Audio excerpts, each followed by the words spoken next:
এই fatty liver এত dangerous কেন? কারণ এটাতে আমাদের লিভারের আর্কিটেকচার চেঞ্জ হতে শুরু করে। আস্তে আস্তে ফ্যাট অ্যাকুমুলেশন থেকে হেপাটিক ফাইব্রোসিস এবং তারপর সিরোসিসও হতে পারে। যত লিভারের ফাংশন সেগুলো আস্তে আস্তে কমে আসে।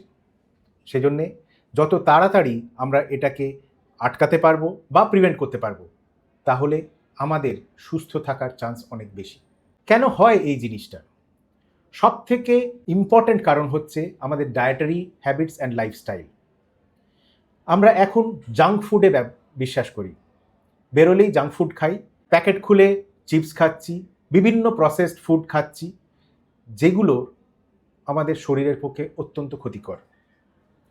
সফট ড্রিঙ্কস বা সুগার কন্টেনিং যে কোনো ড্রিঙ্ক যেগুলো আমরা খাই, প্যাকেজ ড্রিঙ্কস, এগুলোতে কিন্তু আমাদের লিভার স্যাচুরেটেড হয়ে যায়। সব থেকে ইম্পর্ট্যান্ট কারণ হচ্ছে আমাদের এই ডায়েটারি হ্যাবিটস।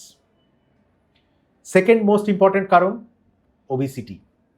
আমরা আমাদের লাইফস্টাইলটা এমন হয়ে গেছে যে বাচ্চারা এখন খেলতে যাচ্ছে না, সারাদিন মোবাইল নিয়ে ঘুরছে বা পড়াশোনা করতে ব্যস্ত, এবং এই এক্সট্রা ক্যালোরি যেগুলো আমরা দিচ্ছি সেগুলো আমরা আমাদের লিভারে ফ্যাট হিসেবে স্টোর হয়ে যাচ্ছে, এবং তার সঙ্গে সঙ্গে আমাদের শরীরে ওবিসিটি বাড়াচ্ছে।